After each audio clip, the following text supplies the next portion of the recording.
In जय शिवराय. मी इथं बटाट्याची भाजी बनवत आहे उपवासासाठी. तर इथं थोडं तेल टाकून घ्यायचं आहे, एकदम थोडं. आणि त्यात बटाटा टाकायचा असं. बटाटा टाकल्यानंतर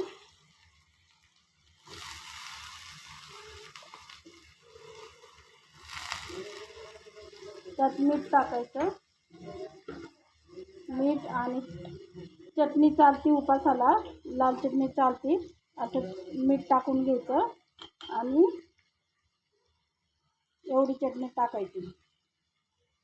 तुम्हाला आवडत असेल तर चटणी टाका, नाही तर मिरची टाका. आणि हे कूट टाकायचं. खूप छान होते भाजी, उपवासाची आहे. तर मी पाणी टाकलं ह्यात. पाणी टाकून शिजवून घ्यायचं. तुम्हाला जर पातळ मिनिटं झाकून घ्यायची. पिठात मीठ आणि हे टाकलेलं आहे भगर, भाजलेली टाका नाही ताशी टाका. ती भिजवून नंतर बारीक पेस्ट करून घ्यायची आहे. असं पीठ करून घ्यायचं आहे, हे बघा. आणि थोडे शाबू तांदूळ टाकलेले आहे. आणि त्याचे मी अप्पम बनवत आहे.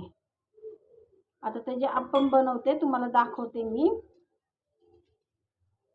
मी हे अप्पमचं पीठ टाकत आहे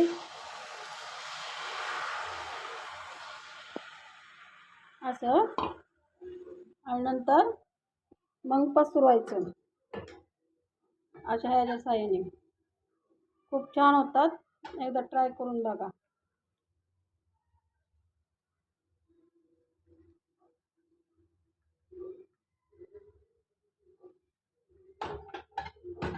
बघा असं असं पसरून घ्यायचं पकडीच्या साहाय्याने. ते फिरवत राहायचं. नंतर साईडनी तेल टाकायचं असं. खूप छान होतं. मी ह्यात सोडा पण इनो पण काहीच टाकलेलं नाहीये, काहीच टाकलं नाही. खूप भारी लागतो, एकदा ट्राय करून बघा. आणि सहजली निघत आहे बघा. मी रात्रभर पण भिजू घातलं नाही ह्याला. असे काहीतरी एक्सपेरिमेंट करत असते मी. ही भाजी सरभरीत केलेली आहे, उपवासाची आहे. लाल चटणी टाकून उपवासाला लाल चटणी चालते. आणि हे अप्पम आहे साऊथ इंडियन पदार्थ, हे उपवासाला चालते.